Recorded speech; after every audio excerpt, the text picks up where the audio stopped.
हमने पिछले वीडियो में देखा, कहते हैं वक्त सब कुछ बदल देता है, मगर कुछ लोग दिल में वहीं के वहीं रह जाते हैं। सालों बाद जब अचानक वही चेहरा सामने आता है तो दिल धड़कना भूल जाता है और आंखें बीते लम्हों में लौट जाती हैं। ये कहानी है दो दिलों की जो वक्त की भीड़ में बिछड़ गए थे, लेकिन किस्मत ने उन्हें फिर से आमने सामने खड़ा कर दिया। क्या मोहब्बत दूसरी बार भी वैसी ही होती है जैसी पहली बार थी? शायद इस बार वक्त ने भी सोचा हो अब की बार मिलन अधूरा न रहे। तो आइए देखते हैं इस वीडियो में क्या होता है। ऐसे ही दिलचस्प कहानी को सुनने के लिए चैनल को सब्सक्राइब और वीडियो को एक लाइक करना मत भूलिएगा। चलिए शुरू करते हैं आज का चैप्टर 6, कुछ राज। सोहम ने सबको देखते हुए कहा, बॉस ने अपनी न्यूयॉर्क की टिकट करवाने को कहा है 5 दिनों के लिए। बॉस की अर्ली मॉर्निंग फ्लाइट है। उनमें से एक दोस्त का नाम अर्पित था। उसने कहा, तो क्या हो गया, तेरे बॉस की शादी हुई है अभी अभी, हनीमून पर जा रहा होगा। निमित भी उसका साथ देते हुए बोला, हाँ यही होगा, इसमें क्या बड़ी बात है। तभी सोहम ने बोला, सिंगल टिकट है। ये सुनकर सबको झटका लगा। तभी लवेश बोला, जिसके लंबे बाल थे, यार ये शैतान समझ से ही परे है। बताओ भला कोई अपने हनीमून पर जाता है अकेले? मैं तो कभी ऐसा न करूं।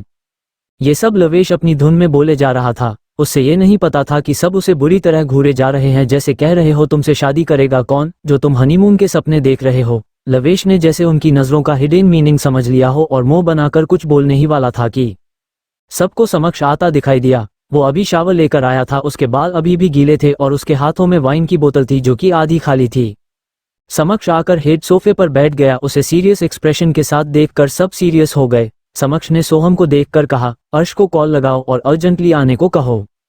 ये सुनकर सब उसे कंफ्यूजन में देखने लगे, क्योंकि अर्श एक सीनियर डॉक्टर है जिसकी जरूरत उन्हें अपने खास लोगों के लिए पड़ती है। तो आज कौन बीमार है जिससे डॉक्टर अर्श की जरूरत पड़ गई?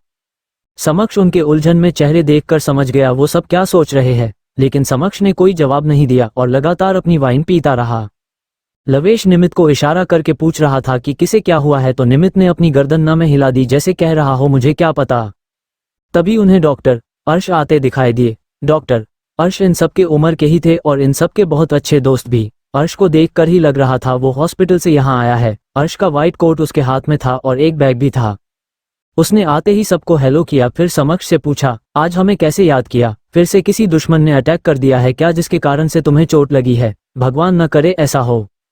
समक्ष ने अर्श की सारी बातों को इग्नोर करके कहा, एक केस डिस्क करना था। तो अर्श ने बोला, हाँ बोलो। फिर समक्ष सीरियस होकर एक करके वन्या से मिलने से लेकर अब तक की सारी बातों को डिटेल में बताने लगेगा कि कैसे वन्या बेहोश हुई, कैसे वन्या सच्चाई स्वीकार नहीं कर पा रही, और सबसे महत्वपूर्ण डॉक्टर जोशी की बातें। उसके सब दोस्त भी वन्या के बारे इतना सब कुछ जानकर हैरान रह गए। अर्श ने सभी बातों को सुनकर मुस्कुराते हुए कहा, पहले तो बधाई हो, आखिरकार तुमने शादी कर ली। फिर कुछ पल सोचकर बोला, ऐसा होता है कहीं केस में, लेकिन सभी में नहीं, मुझे वह। अभी अर्श बोल ही रहा था कि उसे समक्ष की घूरती हुई नजरें खुद पर महसूस हुई, मानो समक्ष कह रहा हो, आइंदा वन्या का नाम अपनी जुबान पर मत लाना। वो तुम सबकी बॉस है तो उसे भाभी कहो, उसका नाम मैं ही ले सकता हूँ बस।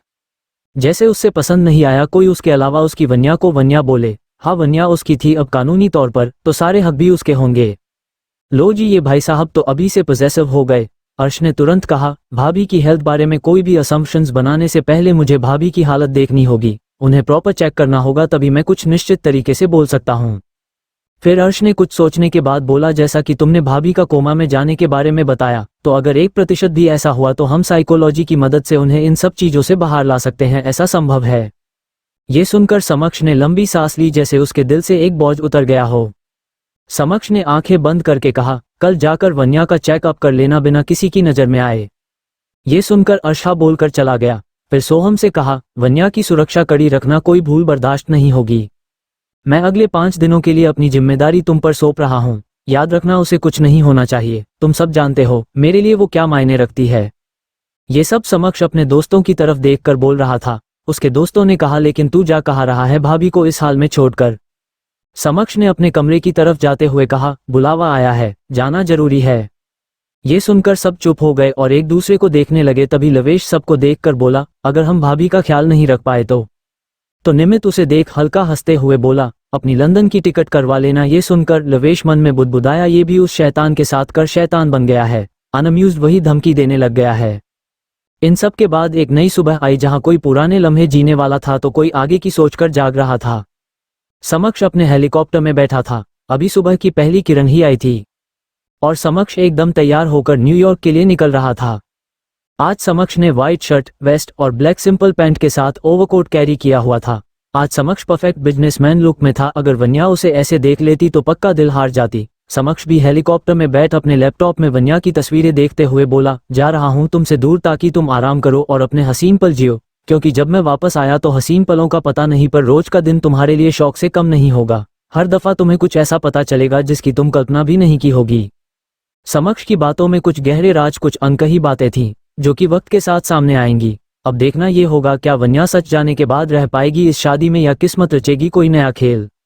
नोट, अब से इस कहानी में कुछ फ्लैशबैक आएंगे। वन्या के साथ साथ आपको भी सच तक पहुंचाना है, इसलिए चैप्टर 7 कुछ दर्द भरे पाल। चलिए शुरू करते हैं आज का चैप्टर। अर्श ने समक्ष के कहने के अकॉर्डिंग सुबह ही वन्या के कमरे में चला गया चेकअप के लिए। बाहर उसे किसी ने रोका भी नहीं, बस बाहर नरेंद्र जी कुर्सी पर बैठे थे और वो गहरी नींद में थे। उनके चेहरे को देखकर ही साफ पता चल रहा था कि वो कितने थके हुए हैं। आखिर हो भी क्यों न, रात भर वो अपनी बेटी की चिंता में यूं ही चेयर पर ही बैठे रहे हैं। नरेंद्र जी ने सबको तो घर भेज दिया, बस खुद नहीं जा गए। वैसे सही कहते हैं लोग कि एक पिता अपना प्यार जता जरूर सकता है पर कभी बता नहीं सकता। अर्श ने वन्या को देखकर कहा। वैसा समक्ष ने जीवन साथी बड़ा खूबसूरत खोजा है। फिर वन्या को देखकर ही बोला, भाभी आप जल्दी होश में आ जाओ, फिर अपनी जैसी कोई खूबसूरत दोस्त मेरे लिए भी ले आना। आखिरी में भी अब कुंवारा रहकर परेशान हो गया हूँ। Look of triumph. लो जी ये डॉक्टर। अर्श तो चेकअप की जगह अपने रिश्ते की बात करने लग गए। सोचो यही बात समक्ष को पता चल जाए तो क्या डॉक्टर अर्श खुद का चेकअप करवाएंगे इसी अस्पताल में। Tears of Joy. वही वन्या अपनी नींद में वही पहुंच गई जहां से उसका सपना टूटा था। सिद्धार्थ गिरने ही वाला था कि उससे पहले एक लड़के ने उसका हाथ पकड़ लिया। उस लड़के ने कहा, संभल कर ब्रो। सिद्धार्थ मुस्कुराकर, थैंक यू हेल्प के लिए। रोमित वो लड़का, प्लीज डोंट मेंशन, ये बोल वो चला गया।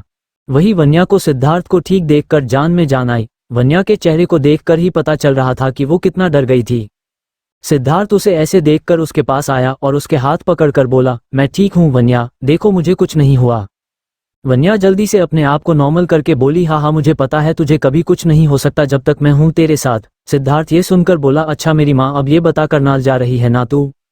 करनाल जाने का नाम सुनकर वन्या की हंसी गायब होगी और उसके चेहरे पर उदासी छा गई। सिद्धार्थ ने भी उसका ये एक्सप्रेशन नोटिस कर लिया और उसने सीरियस होकर कहा, तू इस बार बात नहीं टाल सकती, तुझे वहां जाना ही होगा और मैं बहुत सीरियस हूँ, कोई मजाक नहीं कर रहा हूँ। ये सब सुन वन्या अपने इमोशंस कंट्रोल करके कहा, अरे मैं भूल गई, कृति का प्रैक्टिकल है, उसे नर्वसनेस हो रही होगी, मैं जाती हूँ, तू भी जा, हॉस्पिटल का टाइम हो गया। ये कहकर वन्या भाग गई। वही सिद्धार्थ वन्या वन्या करता रहा पर वन्या एक बार भी नहीं रुकी। फिर सिद्धार्थ खुद से बोला, इस बार तुझे उनका सामना करने से कोई नहीं रोक सकता, मैं खुद तुझे वहां लेकर जाऊंगा, भी रेडी। न्यूयॉर्क में वही बूढ़ा आदमी डाइनिंग हॉल में बैठकर खाना खा रहा था। तभी वो अधेड़ आदमी फिर से आया और कहा, बॉस छोटे साहब आपसे मिलने आ रहे हैं। तो वो बूढ़ा आदमी उस आदमी को देखकर बोला, लखन तो जाओ स्वागत की तैयारी करो, इस गद्दी का राजा शादी करके लौट रहा है, अब इस खेल को खेलने में और भी मजा आएगा। तो लखन गर्दन झुकाकर चला गया। वही समक्ष अभी अपने हेलीकॉप्टर से बाहर आया था और तभी उसके फोन पर अर्श का कॉल आया। समक्ष ने फोन उठाते ही कहा, वन्या कैसी है? अर्श को ये सुनकर हैरानी हुई। जो इंसान अपने भाई जैसे दोस्तों का हाल चाल साल में भी एक बार नहीं पूछता था, आज उसे अपनी बीवी का ख्याल हर पल रहने लग गया है। ये तो घोर कलयुग है और दोस्तों के साथ ना इंसाफी भी। अर्श के इन ख्याली पुलावों को ब्रेक तब लगा जब उसे समक्ष की गुस्से भरी आवाज सुनाई दी, जो कह रहा था, कहाँ मर गए हो, जवाब क्यों नहीं दे रहे हो? तब अर्श ने कहा, सॉरी वो नेटवर्क चला गया था। झूठे डॉक्टर साहब स्मर्क। फिर तुरंत बात बदल कर अर्श बोला, हाँ मैं ये कह रहा था कि वन्या की जांच करने के बाद पता चला है भाभी अपने सपनों में चली गई है। जहां तक मुझे लगता है जब उनको सच्चाई पता चलेगी वो खुद ही किसी शौक के कारण से नींद से बाहर आ जाएगी। ये सुनकर समक्ष ने कॉल कट कर दिया, लेकिन अर्श को इस बात का पता नहीं चला। वो अपनी ही धुन में बोला, यार वैसे भाभी है तो बड़ी खूब। इसे आगे कुछ कह पाता, अर्श का फोन बज गया। फोन अर्श के बिल्कुल कान के पास था, बजने से एकदम वाइब्रेट हुआ और डर से अर्श ने फोन छोड़ दिया। Tears of Joy. और ये भाई साहब अपना रिश्ता करवाना चाहते हैं जिनसे अपना फोन नहीं संभलता। वही समक्ष के पास उसका बॉडीगार्ड आया जो दिखने में हट्टा कटा था। ये समक्ष का सबसे खास बॉडीगार्ड था जिसका नाम था काली, और क्यों ये खास था ये आपको आगे पता चलेगा। और उसने नजर झुकाकर कुछ कहा तो समक्ष ने जवाब देते हुए कहा, पहले मेरे विला चलो, मैं बाद में उनसे मिलूंगा। वही वन्या के चेहरे पर दर्द की लकीरें खिंच गई। फ्लैशबैक। रात हॉस्टल का सीन। वन्या आज की हुई सारी बातों को सोच रही थी। उसे ये समझ नहीं आ रहा था उसे उसके शहर लौटा जाना चाहिए या नहीं। ये हाल की इतना मुश्किल नहीं था, पर कहते हैं न, जिस शहर से आपकी बुरी और अच्छी यादें दोनों जुड़ी हो वहाँ बुरी यादें भारी पड़ जाती हैं। यही वन्या के साथ हो रहा था। वो वहाँ जाना चाहती थी, अपने माँ बाप के पास जाना चाहती थी, उनसे मिलना चाहती थी, उन्हें गले लगाना चाहती थी, और सबसे बड़ी बात वो उन दोस्तों से मिलना चाहती थी जो उसकी जिंदगी थे। वन्या को चंडीगढ़ आए 1.5 साल हो गया था। इस दौरान ना वो घर वालों से मिली थी ना दोस्तों से, बस अपने आप को एक ऐसी जगह गुम कर दिया था जहां ना तो किसी की आवाज पहुंच सकती थी ना कोई अपना। वन्या इन्हीं ख्यालों में गुम थी कि तभी उसके फोन ने उसका ध्यान खींच लिया, जो कि बहुत देर से बजे जा रहा था और न जाने कितनी बार बजे कर बंद हो गया था। उसने फोन को देखा तो कहीं मिस कॉल थी उसकी मम्मी की और उसके दोस्तों की, और एक कॉल थी उस दोस्त की जिसकी बर्थडे पार्टी पर उसे जाना था। पहले उसने अपनी मम्मी को कॉल करा। वन्या की मम्मी सुमित्रा ने तुरंत फोन उठा लिया। सुमित्रा जी, कहा थी इतनी देर से फोन करे जा रही हूँ, तू ठीक है तो ना? वन्या, मॉम इतनी टेंशन क्यों ले रहे हो, मैं बिल्कुल ठीक हूँ और मैं वॉशरूम में थी इसलिए कॉल नहीं उठा पाई। सुमित्रा जी, तू कल आ रही है ना? इस बार कोई बहाना नहीं सुनूंगी मैं, तू इस बार नहीं आई ना तो मैं वहां आ जाऊंगी तुझे लेने। कल तू मुझे यहाँ चाहिए हर हाल में। वन्या ने उन सभी बातों को सुनकर फिर मुस्कुराहट के साथ कहा, जी माताश्री, मैं कल समझ पर आ जाऊंगी। फिर सुमित्राई जी ने मुस्कुराकर फोन रख दिया।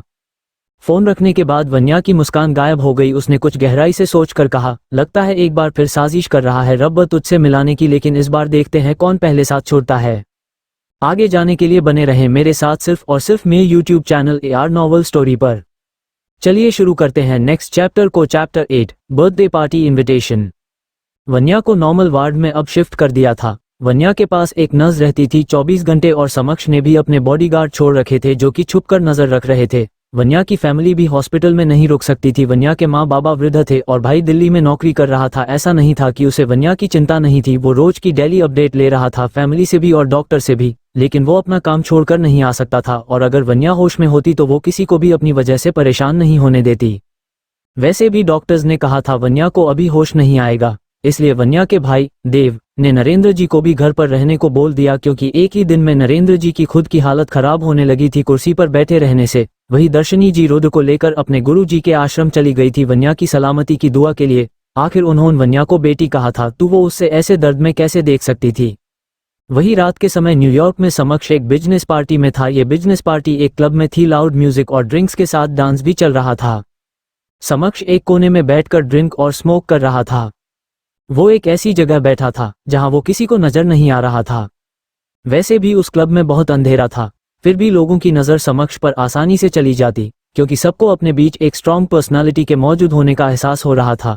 वैसे समक्ष को बिजनेस पार्टीज पसंद नहीं थी। उसे बिजनेस पार्टीज में टाइम वेस्ट करने की जगह वॉलीबॉल खेलना पसंद था या स्विमिंग करना। वैसे भी समक्ष को इन दोनों पसंदीदा कामों के लिए टाइम ही नहीं मिलता था। समक्ष अपने काम में ही इतना व्यस्त रहता था कि एक सामान्य जीवन जीना भूल ही गया था। ये बात सिर्फ समक्ष के करीबी ही जानते हैं। तभी उसी क्लब के मालिक की बेटी, जो कि इसी पार्टी में मौजूद थी और काफी टाइम से उसकी नजर समक्ष और उसकी बॉडी पर थी, वो समक्ष के साथ आकर बिल्कुल उससे चिपक कर बैठ गई और समक्ष की बॉडी पर हर जगह टच करने लगी। समक्ष एक हाथ से स्मोकिंग करते हुए दूसरे हाथ से उस लड़की का हाथ पकड़ लिया। वो लड़की अपना दूसरे हाथ से समक्ष का हाथ पकड़ हल्का हंसकर बोली, ऐसे मजबूत हाथ आजकल मिलते कहाँ हैं? मैं भी नशे में हूं और तुम भी क्यों न कुछ नशे में कर लिया जाए, क्या कहते हो? ये कहते हुए वो अपनी बॉडी को रिवील को कर रही थी। वैसे ही उसने बहुत शॉर्ट ड्रेस पहनी हुई थी। फिर उस लड़की ने समक्ष के होठों के एकदम करीब जाकर कहा, शादी तो तुमने नहीं करी होगी, मैं जानती हूँ, और अगर कर भी ली तो तुम्हारी बीवी को कुछ पता नहीं चलेगा। बस एक रात की बात है, तुम्हारी बीवी वहां सो रही होगी और तुम मेरे साथ सो जाओ। समक्ष ने अपनी सिगरेट बुझाकर कहा, सही कहा, बस एक रात की बात है। ये कहकर समक्ष ने उस लड़की को गोद में उठा लिया और अपने प्राइवेट कमरे की ओर चला पड़ा। कुछ ही देर में उस कमरे से एक भयानक चीख सुनाई दी। वो चीख इतनी लाउड थी कि लाउड म्यूजिक में भी सबको सुना दे गई। जब सब वहां भागे तो देखा उस लड़की की आंखों से खून निकल रहा था। उसकी आंखों पर कोई केमिकल डाला गया था और एक हाथ भी टूट गया था और लड़की दर्द से रोए जा रही थी। तब तक समक्ष वहां से जा चुका था। जब क्लब के मालिक ने अपनी बेटी को ऐसे हाल में देखा तो अपने अपने बॉडीगार्ड्स को उस लड़के का पता लगाने को कहा जिसने ये सब किया। वही समक्ष अपने कमरे में बैठा वन्या के अस्पताल की लाइव रिकॉर्डिंग देखते हुए बोला, जल्दी होश में आ जाओ प्लीज, मुझसे अब और कंट्रोल नहीं हो रहा है। ये सब समक्ष नशे में बोलते बोलते सो गया। वही वन्या इन सबसे बेखबर अपनी नींद और सपने एंजॉय करी थी, दर्द और खुशी दोनों के साथ। वन्या ने अब दूसरा नंबर सृष्टि को लगाया जिसका कल बर्थडे था। दूसरी तरफ से सृष्टि की आवाज आई, सृष्टि हेलो हा बोल वन्या। वन्या, हैप्पी बर्थडे इन एडवांस मेरी जान। सृष्टि ने हंसकर कहा, मेरी जान को एडवांस में धन्यवाद। Open mouth smile. वन्या या सृष्टि बचपन के दोस्त थे, साथ स्कूल साथ कॉलेज, पर फिर अपने करियर के लिए उन्हें अलग होना पड़ा। जहां वन्या ने बिजनेस में आना पसंद किया, वही सृष्टि ने फैशन डिजाइनिंग को। वन्या, कल तेरी पार्टी कितने बजे और कहाँ है? लोकेशन और टाइम मैसेज कर दे। सृष्टि हैरान होते हुए, कल तू सच में आ रही है? ओह माय गॉड, मैं विश्वास नहीं कर सकती। मुझे ये न्यूज पूरी क्लास को बतानी है। Oh God, I am so excited to meet you. Vanya उधर से फीकी मुस्कान के साथ कहती है, सबको मत बता वरना कोई मेरा नाम सुनकर आएगा ही नहीं तेरी पार्टी में।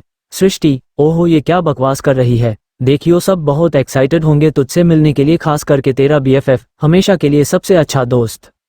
ये नाम सुनते ही ना जाने क्यों वन्या की आंखों से एक आंसू टपक गया और उसने अपने हाथ की मुट्ठी बनाकर अपनी आंखें बंद कर ली और फिर उसे एक चेहरा दिखा, हंसता मुस्कुराता चेहरा। उसने तुरंत अपनी आंखें खोल ली और कहा, सृष्टि मैं फिर बात करती हूँ, तो लोकेशन भेज दियो याद से, बाय गुड नाइट।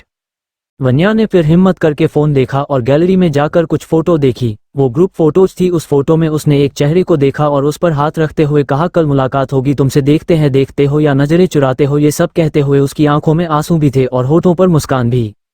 सुबह का वक्त फ्लैशबैक में ही आज वन्या को सुबह से ही बहुत घबराहट हो रही थी, पर फिर भी सुबह से उसने अपने इमोशंस को कंट्रोल करके रखा हुआ था और जल्दी से रेडी होकर हॉस्टल से बाहर आ गई। बाहर उसका इंतजार सिद्धार्थ कर रहा था और वन्या ने आते ही सिद्धार्थ को घूरा। सिद्धार्थ ने थोड़ा ड्रामा करते हुए कहा, यार ऐसे मत घूर, मुझे डर लग रहा है। वन्या ने अपने गुस्से को कंट्रोल करते हुए कहा, तुझे क्या जरूरत है मेरे साथ जाने की, मैं अकेली चली जाऊंगी।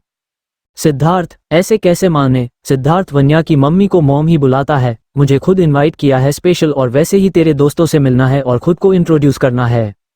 आखिर हमने शादी करनी है एक दूसरे से और स्कूल वाला कोई दोस्त पटा कर ले गया तुझे तो मेरा क्या होगा। वन्या हल्का सा मुस्कुरा कर बोली, बाबा बन जाओ, बहुत स्कोप है उसमें, ओपन माउथ स्माइल। सिद्धार्थ, जंगली बिल्ली चुप कर वरना यही छोड़ जाऊंगा और आंटी को कहूंगा तू फिर नहीं आई मेरे साथ। इस बार वन्या ने उससे घूरने वाला लुक दिया। फिर सिद्धार्थ जल्दी से बोला, अब चल पहले पार्टी में पहुंचाता हूं फिर घर। वही दूसरी तरफ सृष्टि के पास उसके एक दोस्त का फोन आया। सृष्टि ने फोन उठाया, उधर से आवाज आई, hello happy birthday Srishti, thank you. फिर उधर से एक लड़के की आवाज आई, यार आज मैं आ नहीं पाऊंगा, मेरा मन नहीं है। सृष्टि, नहीं लक्ष्य तुम्हें आना ही है, सब आ रहे हैं and I want you also. लक्ष्य, सब मतलब वह। लक्ष्य कहते कहते रुक गया, लेकिन सृष्टि समझ गई वो क्या कहना चाहता है, तो सृष्टि ने कहा हाँ वो भी। ये सुनते ही लक्ष्य के दिल की धड़कन बढ़ गई और उसने फोन कॉल कट करके जल्दी से दिल पर हाथ रखकर कहा, प्लीज जल्दी आना, मैं और इंतजार नहीं कर पाऊंगा प्लीज, बोलते हुए उसका दिल भर आया। Chapter 9, girlfriend boyfriend. वही सुबह वन्या से मिलने उसके सभी दोस्त आए थे। सृष्टि उसके पास बैठकर उसका हाथ पकड़कर बोली, यार वन्या उठना, तूने कहा था ना मेरी शादी में सबसे ज्यादा खुश तू होगी, सबसे ज्यादा डांस तू करेगी, देख मेरी शादी हो रही है, प्लीज उठना। ये सब बोलते बोलते उसकी आंखें नम हो गई और सभी दोस्तों की भी आंखें नम हो गई थी। भले ही वो लोग डेली वन्या से नहीं मिल पाते थे और काफी लंबे समय से उसे दूर भी थे, लेकिन वो उनकी दोस्त थी, एक ऐसी दोस्त जो हर वक्त हर मुसीबत के पलों में उनके साथ खड़ी रही है। इनमें से ऐसा कोई दोस्त नहीं था जिसकी कभी मदद वन्या ने न करी हो। ऐसी ही है हमारी वन्या, अपने दिल के करीब लोगों के लिए खुशी खुशी जान भी दे सकती है। तभी एक दोस्त ने माहौल हल्का करने के लिए कहा, अरे क्या सेठी हो गए हो सब, देखो वन्या अभी नींद में आराम कर रही है, वैसे तो कोई उससे आराम करने नहीं देता, तो अब करने दो उसे आराम। एक बार जाग गई ना तो फिर सबकी टेंशन अपने सर ले लेगी, सबकी समस्याओं के समाधान देने लगेंगी। ये सुन सब हल्का सा मुस्कुरा दिए। तभी नज आ गई, उसने उन सबको देखकर कहा, आप जा सकते हैं, अब मरीज को आराम करने दीजिए। ये सुन सब एक नजर वन्या को देखकर चले गए। 2 मिनट बाद ही लक्ष्य अंदर आया। उसकी आंखों में आंसू थे जिन्हें वो बहुत देर से रोक रहा था। उसे देख नज ने कुछ कहना चाहा, उससे पहले ही लक्ष्य बोला, बस 2 मिनट प्लीज। ये सुनकर नज बाहर चली गई।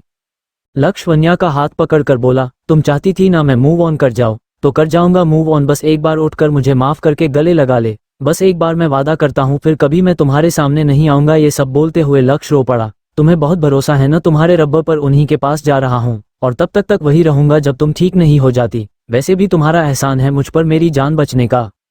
अब गुस्सा होकर लड़ना मत मुझसे कि एहसान चुका रहा हूं। नहीं, इतना महान नहीं हूं मैं, बस जिसने मेरी जान बचाई, जो मेरे लिए सबसे लड़ी, उसकी सलामती मांगने जा रहा हूं। इसके बाद लक्ष्य चला गया। वही समक्ष अपनी बिजनेस मीटिंग में था और कॉन्फ्रेंस के जरिए उसके सभी दोस्त भी इस मीटिंग में मौजूद थे। मीटिंग के खत्म होते ही जीवन, इसी ग्रुप का एक दोस्त, समक्ष से पूछा, तू वापस कब आ रहा है?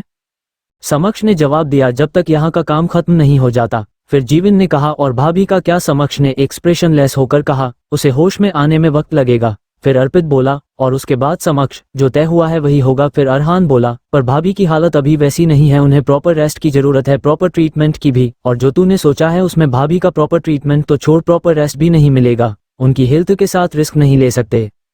समक्ष ने अपना सर पीछे करते हुए कहा, उसे मजबूत बनाने का यही तरीका है, जिस जगह मैं हूँ वहाँ कमजोर लोगों की जरूरत नहीं है। ये सुनकर सब चुप हो गए।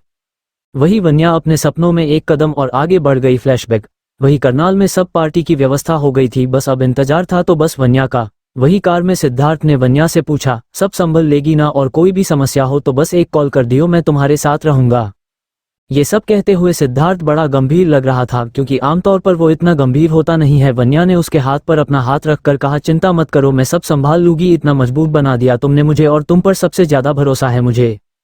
इतने में ही वन्या का फोन बज उठा। वन्या ने कॉल रिसीव करते हुए कहा, हाँ सृष्टि बोल। सृष्टि ने कहा, कहाँ पहुंची यार तू, मैं वेट कर रही हूँ कब से। वन्या जवाब दे पाती उसे पहले ही उसने कहा, सृष्टि 2 मिनट होल्ड कर। और सिद्धार्थ को गुस्से में कहा, यार क्या है, मेरे बालों को क्यों खींची जा रहा है, ढंग से ड्राइव कर लेना, मैंने दोस्तों से मिलने जाना है, स्वर्ग में नहीं। ये वन्या ने इसलिए कहा क्योंकि सिद्धार्थ लगातार उसके बाल खींचकर उसे छेड़ रहा था ताकि वो नर्वस ना हो। सिद्धार्थ, वो सब तो ठीक, ये बता तुझे स्वर्ग में जगह मिल जाएगी। Tears of Joy, tears of Joy. Siddharth की हंसी की आवाज के साथ एक और हंसने की आवाज आई जो कि फोन से आ रही थी। वन्या ने फोन होल्ड करने की जगह स्पीकर पर कर दिया था गलती से। वन्या ने गुस्से में दोनों से कहा, अगर तुम लोगों की हंसी बंद नहीं हुई ना तो तुझे चलती गाड़ी से बाहर फेंकूंगी। ये सब उसने सिद्धार्थ को देखकर बोला, फिर फोन को देखकर कहा, बस 5 मिनट में आकर बताती हूँ तुझे। फाइनली वन्या करनाल पहुंच गई थी। उसने कार से निकलने से पहले एक गहरी सांस ली, जैसे अपने आप को हिम्मत दे रही हो। वन्या को हिम्मत तो चाहिए ही थी, आखिर इतने टाइम बाद वो सबको फेस करने जा रही थी। वन्या कार से निकली और आगे बढ़ गई। वन्या को दूर से ही एक ग्रुप दिख रहा था और उस ग्रुप के लोग उसे देख रहे थे। ये पार्टी हॉल ओपन था, एक ओपन प्लेग्राउंड जैसा दिखाई पड़ रहा था, जिसको ज्यादा सजावट की जरूरत नहीं थी, वो अपने आप को ही खूबसूरत बना रहा था ताजे फूल पत्तों से। सृष्टि जहां खड़ी थी उसका ध्यान वन्या पर ही था। तभी उसे कुछ आवाज आई जो कि उसी के एक दोस्त की थी, जो कह रहा था, यार ये हॉटी कौन है। सृष्टि सुनकर मुस्कुराई और उसने भरे गले से कहा, वन्या। वन्या का नाम सुनकर वहां जितने भी मौजूद थे सबके मुंह खुले के खुले रह गए। उन्होंने लाइफ में इमेजिन नहीं किया था कि वन्या ऐसी दिखेगी कभी, इतनी स्मार्ट, आत्मविश्वासी और सुंदर। वन्या जब इनके साथ पढ़ती थी तो बहुत अलग थी, चुपचाप रहने वाली, ज्यादा किसी से बात ना करने वाली, एक ओवरवेट लड़की। इन सब के बावजूद वन्या आसानी से नजर आने वाली पर्सनैलिटी कैरी करती थी। लेकिन अब वन्या न तो चुपचाप रहती थी, ना अब वो ओवरवेट थी। अब उसे देखकर लोग शायद उसे अंडरवेट कहेंगे। वन्या चलकर सबके पास आई, तभी सृष्टि रोते हुए अपने घुटनों पर बैठ गई। वन्या ये देख भाग कर आई और सृष्टि को अपने गले से लगा लिया। सृष्टि उसके गले से लगकर और जोर से रोने लगेगी। वन्या उसे संभालते हुए खुद के हल्के हल्के आंसू पोंछते हुए बोली, यार ये क्या, ऐसे स्वागत कौन करता है, इतने समय बाद आई हूँ, सोचा थोड़ा पप्पी झप्पी देगी, तू तो रोने लगी। और तुझे पता है बर्थडे गर्ल को रोना नहीं चाहिए आज के दिन। ये सुन सृष्टि ने उसे और कस के गले लगा लिया। वन्या फिर बोली, इसीलिए बुलाया था ताकि तू रोए, इससे बढ़िया मैं आती ही नहीं। और सुन ले, अब भी तू चुप नहीं हुई ना तो मैं रोने लग जाऊंगी, फिर मुझे कोई चुप नहीं कर पाएगा, सोच समझ कर रिस्क ले। ये सुनकर सृष्टि उसे हल्का पंच करके बोली, तू आज भी नहीं बदली यार। फिर वन्या ने कहा, और न बदलूंगी। वन्या ने सृष्टि को कुर्सी पर बिठाया और उसके आंसू पोंछने लगी। तब किसी ने वन्या को कंधे से खिंचा। वन्या एकदम से पलट गई, देखा तो वो सिद्धार्थ था जो टिश्यू से उसके आंसू पोंछ रहा था। वही बाकी दोस्त ये सीन देखकर शॉक हो गए, क्योंकि वन्या इतने क्लोज किसी इंसान के नहीं थी, सिर्फ एक को छोड़कर। वही वन्या ने सिद्धार्थ को देखा, फिर कर कहा, तू गया नहीं अभी तक? तो सिद्धार्थ बोला, कैसी गर्लफ्रेंड है तू, अपने बॉयफ्रेंड को भगाने में लगी रहती है, मैं तेरी जान से प्यारी दोस्त को विश करने आ रहा था, पर फिर तुझे रोता देखा तो और जल्दी आ गया। ये सब कहकर उसने दांत दिखा दिया। वन्या ने उसे इग्नोर करके बाकी दोस्तों को देखा तो हैरान रह गए। चैप्टर 10, पलकों में छुपा प्यार। सभी दोस्तों के मुंह खुले थे। तब वन्या ने कहा, अरे मुंह बंद कर लो, बहुत बुरे दिख रहे हो सब। वही सिद्धार्थ बोला, लेकिन मैं तुम सबसे स्मार्ट लग रहा हूं क्योंकि मेरा मुंह बंद है। फिर सिद्धार्थ सृष्टि की तरफ देखकर बोला, हैप्पी बर्थडे मेरी गर्लफ्रेंड की दोस्त। सृष्टि ने भी वैसे ही जवाब दिया, थैंक यू मेरी बेस्ट फ्रेंड के boyfriend, tears of Joy. Siddharth हंसकर बोला, लगता है आपकी और मेरी खूब जमेगी। सृष्टि कुछ बोलती उससे पहले ही वन्या बोली, हाँ दोनों बेवकूफ जो हो। सिद्धार्थ मुंह बनाकर बोला, सृष्टि इसे इग्नोर कर, ये जलती है मेरे लुक से। तो वन्या बोली, सिद्धार्थ से जा निकल, फिर मम्मा प्रतीक्षा कर रही होगी और हां जाते ही खाना खा लियो। तो सिद्धार्थ बोला, नहीं साथ में ही चलेगे, तब तक मैं अपने दोस्त से मिलकर आया, आज ही करनाल आया है वो। तो वन्या बोली, तेरा कौन सा दोस्त है करनाल में? तो सिद्धार्थ बोला, करनाल से नहीं है पर किसी काम की वजह से आया है, जल्दी ही मिलवाऊंगा तुझे उससे। वही वन्या सिद्धार्थ के जाने के बाद सबसे मिली तो एक दोस्त ने पूछा, वन्या से तू इतनी बदल क्यों गई है? तो वन्या ने मुस्कान के साथ कहा, क्योंकि सब बदल गए थे, मुझे लगा अब मेरी बारी है। इस बात सब चुप हो गए। वन्या ने फिर माहौल को हल्का करते हुए कहा, तुम सब बताओ कैसे हो, तुम्हारे बाल बच्चे कैसे हैं? सब हंसकर बोले, जैसे तेरे हैं। तो वन्या बोली, मेरे बाल है पर बच्चे नहीं, टीयर्स ऑफ जॉय। तभी सारे बोले एक ही टोन में, सेम पिंच। ऐसे ही हंसी खुशी का माहौल चलता रहा। ये बर्थडे पार्टी रियूनियन बन गई थी, ऐसा रियूनियन जिसमें कुछ खुश थे सभी से मिलकर तो कुछ जल भून रहे थे। तभी सृष्टि का बर्थडे केक आया। सृष्टि ने कट करने ही वाली थी कि वन्या बोली, 1 मिनट पहल विश तो मांग ले। तो सृष्टि ने कहा, क्या मांगू यार, तू मिल गई तो सब मिल गया। वन्या ने उसे गले लगाकर कहा, चल चल इमोशनल ना कर, मैं विश मांगती हूँ तेरे बदले। वन्या आंखें बंद करके स्माइल करते हुए कहा, रब्बा तुम सबको दुनिया की सारी खुशियां दे। तो गौरांश बोला, ये क्या बर्थडे सृष्टि का है, विश उसके लिए मांग। तो वन्या बोली, तो क्या हो गया, उसकी खुशियां तुम सबसे से है तो तुम खुश हो तो वो खुश। फिर सृष्टि ने कहा, और अपने लिए क्या मांगा, अपनों की बलाए। वन्या हंसकर बोली। ये सुनकर लक्ष्य ने धीरे से खोए हुए अंदाज में कहा, कितनी खूबसूरत बला है। फिर सृष्टि ने केक कट किया और सबने उसके ऊपर हमला बोल दिया केक से। सृष्टि भाग रही थी पर फिर भी सबने पकड़कर उसे केक से रंग दिया। अब सब केक मस्ती करने के बाद पहुंच गए अपने आप को साफ करने। इन सब में वन्या के गालों पर बस हल्का केक लगा था, इसलिए उसने आखिरी में जाने का सोचा।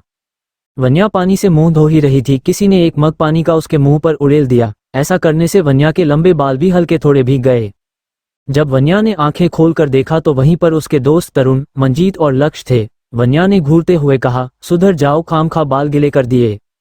तभी तरुण बोला, अरे हम तो चेक कर रहे हैं कहीं नकली तो नहीं है, वरना तेरे इतने लंबे बाल हो ही नहीं सकते। तभी मंजीत बोला, और ये भी कि कितना मेकअप कर रखा है। इस पर वन्या ने एक बाल्टी लेकर तीनों पर पानी फेंक दिया, तीनों भीग गए। फिर वन्या अकड़ कर बोली, आइंदा शक मत करना मुझ पर। ये कहकर वन्या चली गई। वो तीनों मुंह खोल देखते रहे। वन्या कुछ भी थी लेकिन इतनी डेयरिंग नहीं थी। वही वन्या उन तीनों को शौक में छोड़कर बालों को साफ करते हुए बाहर आई। हाल में तभी उसका फोन बजने लगा। फोन पर रुद्र नाम शो हो रहा था। वन्या ने कॉल पिक करके कहा, हाँ बोल रुद्र। रुद्र सीरियस टोन में लैपटॉप को देखते हुए बोला, तू जहां भी है सिद्धार्थ को लेकर अभी निकल, वो लोग तेरे पीछे आ गए हैं। वही वन्या को रुद्र की एक भी बात सुनाई नहीं दी क्योंकि उसका फोन मंजीत लेकर भाग गया था और वन्या उसके पीछे भाग रही थी। वही रुद्र हेलो हेलो करता रहा पर कोई फायदा नहीं हुआ। रुद्र गुस्से में टेबल को लात मारते हुए बोला, डैम इट, अब कैसे बचाऊं मैं तुम दोनों को, मेरे पास वक्त बहुत कम है, क्या करूं। फिर कुछ सोचकर बोला, हाँ उसे कॉल करता हूं, वो सही टाइम पर बचा लेगा वन्या और सिद्धार्थ को। रुद्र ने एक नंबर पर मैसेज छोड़ते हुए कहा, वन्या और सिद्धार्थ की जान को खतरा है, जल्दी बचाओ। वही करनाल में मंजीत और वन्या की मस्ती खत्म हो गई थी। वन्या को आखिरकार अपना फोन मिल गया था। वही वन्या को इतना लाइमलाइट मिलते देख, सबसे इतना बोलते देख कुछ लोगों से बर्दाश्त नहीं हुआ। हेमा, उस ग्रुप की एक लड़की, निराश होकर बोली, यार बस करो ना, कब से वन्या वन्या करे जा रहे हो, भूल गए हो क्या वो कौन थी, कहाँ से थी, क्या किया था उसने। हेमा को ये बोलते देख 2-3 दोस्त और उसके सपोर्ट में उतरे और वन्या के बारे में बोलने लगे जिनको वन्या का यहाँ आना अखर रहा था। तभी सृष्टि बोली, बस करो, क्या बकवास करे हो, वन्या हम सबकी दोस्त हैं, जिसने बहुत कुछ किया है हमारे लिए। तो लक्ष्य भी बोला, हाँ पता है कितना किया है, मैं भी यही कहता हूँ, वो यहाँ आई ही क्यों, अपने आप को ऊंचा दिखाने के लिए, और हमें नीचे नहीं चाहिए, हमें अब वो नहीं चाहिए। वही वन्या जो अपना फोन लेकर स्विच ऑन, मंजीत ने वन्या का फोन स्विच ऑफ कर दिया था, कर रही थी और रुद्र को कॉल कर रही थी पर रुद्र का नंबर लग नहीं रहा था। वन्या स्माइल करते हुए वापस आई और उसे ये सब सुनने को मिला। वन्या के लिए यहाँ आना आसान नहीं था, उसे कहीं ना कहीं इन सब का अंदाज हो गया था कि ऐसा ही कुछ होगा, पर दिल में एक हल्की सी उम्मीद थी कि शायद ऐसा नहीं होगा। वन्या ने सोचा था उसे उसके दोस्त इतने समय बाद हंसकर गले लगा लोगों, बिना कोई गिले शिकवे के। लेकिन जो सोचा जाए वो होता कहाँ है, 1-2 को छोड़कर सब उसके खिलाफ थे। तभी वन्या के फोन में रुद्र का मैसेज आया। उसने सामने देखा सिद्धार्थ आ रहा था और वन्या अपने आंसू पोंछकर भागी सिद्धार्थ की तरफ। तभी एक गोली चलने की आवाज आई और सब कुछ शांत हो गया, जैसे वहां कुछ हुआ ही ना हो।